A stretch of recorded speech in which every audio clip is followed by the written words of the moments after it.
how to make your own wet dry vac dock de-icer. Now, the ice in my creek was very thick this year, probably thicker than it's been in the last 20 years. I used to have a de-icer, a store-bought de-icer, but I don't anymore, and none of the stores have any available.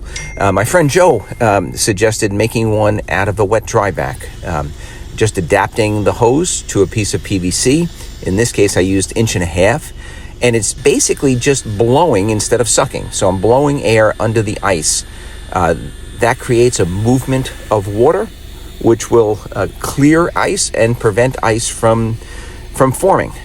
I did a whole video on how to adapt PVC to wet dry vac hose. I'll put the link right up here. But this is not the end solution. This is not going to be your de-icer for the year, but it will get rid of thick ice while you're awaiting installing a bubbler system or a store-bought de-icer.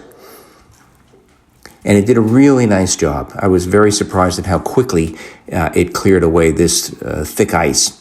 Keep in mind, the very night after I cleared out the ice around my pilings, my neighbors had a piling that actually lifted right out of the water. Ice will form around these pilings, and when the tide comes up, it lifts them right out of the water.